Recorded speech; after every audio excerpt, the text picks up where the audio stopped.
Morning guys, my name is Crystal and welcome to my YouTube channel. If you like my videos, please press the like button and it would be nice if you subscribed. Hi guys, it is Wednesday morning. Alexa, what's the time please? The time is 8:32 a.m. Alexa, what's the date today? Today is Wednesday the 23rd of November. Alexa, the weather. Alexa, the weather in Rochester. Right now in Rochester, England, it's 9 degrees Celsius with rain. Today's forecast is clouds with a chance of showers, with a high of 12 degrees and a low of 6 degrees. And finally, Alexa, can you tell me a joke? Alexa, can you tell me a joke? I have lots of intellectual property jokes, but I can't tell you any, because they're all under copyright. Right, as it's getting towards Christmas, Alexa, can you sing Jingle Bells? Jingle bells, jingle all the way. Oh, what fun it is to ride in a one-horse open sleigh. Hey!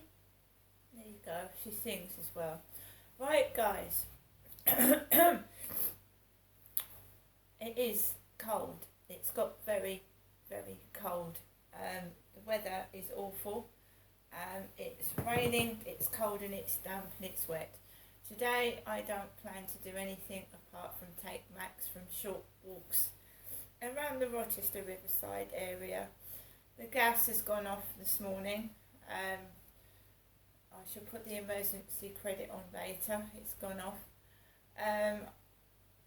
I am feeling a bit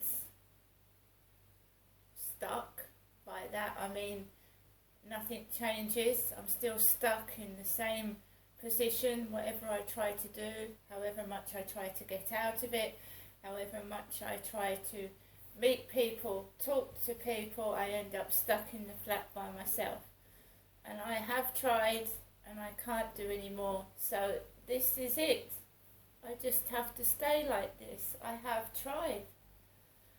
So yesterday I went for my smear test. I walked into Chatham from Rochester. I wanted to. First of all, I took my books back into Rochester Library. So that's all I did. I walked down the road, walked into the Rochester Community Hub where the library is, went in there, used the ladies' toilet, took my books back and walked out. I carried on walking down Rochester High Street.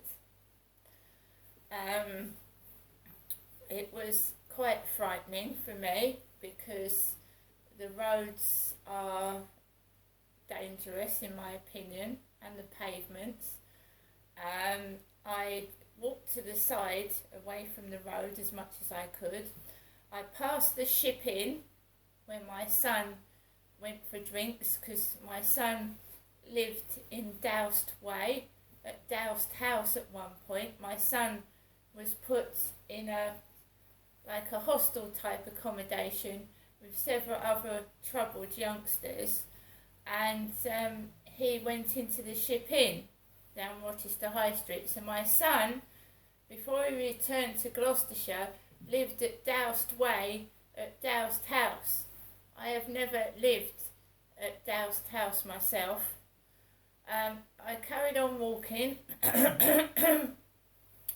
and there was a group of people and it looked like they were taking photographs of themselves across the road.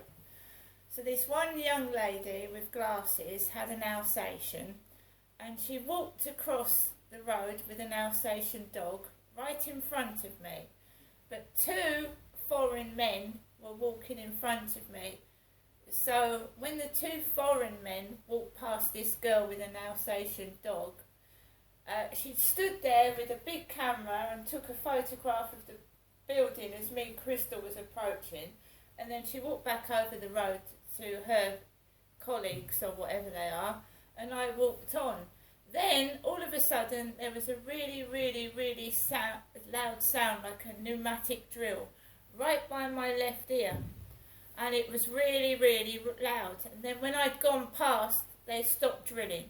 So they started drilling as I was approaching this girl with the Alsatian. And then when I walked past, they stopped. So I don't know what that was all about. Got into Chatham Town Centre, the busker was singing, the short one that looks like my son with dark hair and glasses. Walked down into the Pentagon Centre, and I went into Boots because my doctor's surgery, Maritime Health, is within Boots the chemist in Chatham Pentagon Centre, shopping centre.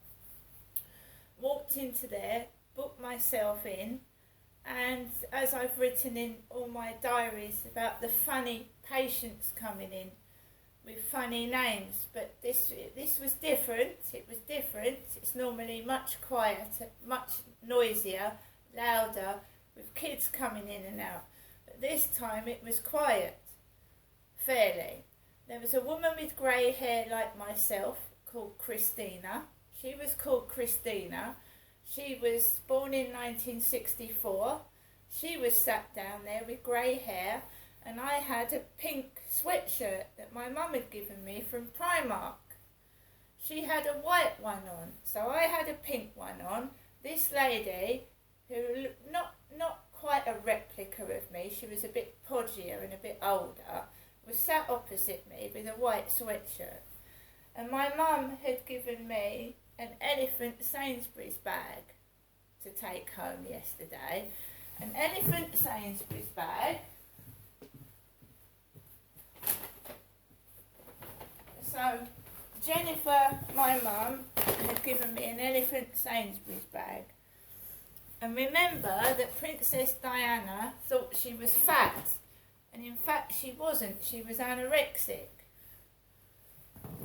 So when you give someone something that resembles an elephant, they think they're enormous. So my mum gave me that yesterday. She said she wasn't responsible for what was happening to me, her daughter. She said she wasn't doing it, all the mickey taking, but I felt like I was given props to go to the doctors with. I had an Elephant Sainsbury's bag. She'd given me a sweatshirt, and someone had the exact same sweatshirt but in a white colour on. So I sat down, there was a man in there on his phone, one man, and another woman walked in. A woman that was born, she was about 60. She walked in, grey hair, false teeth. Now she had grey hair, but it was tinted blonde at the top.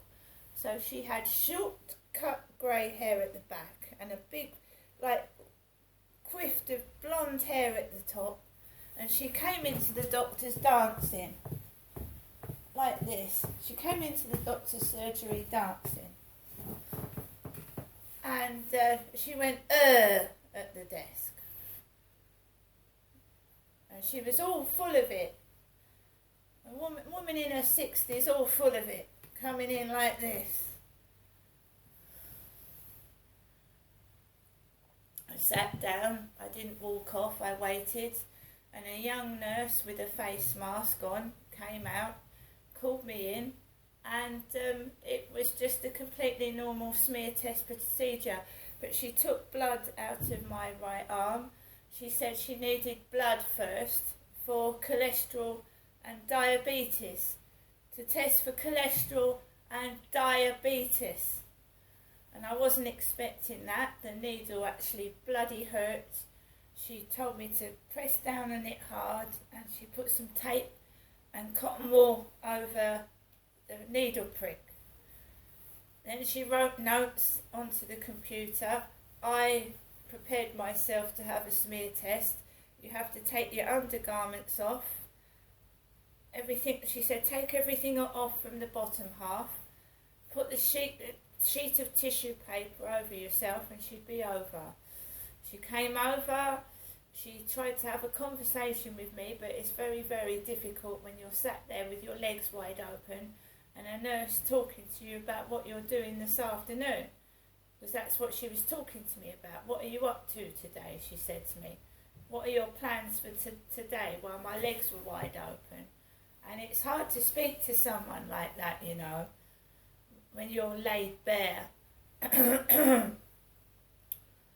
So,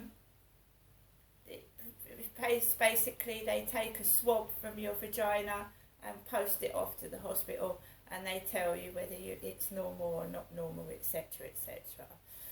Put my clothes back on and I went out.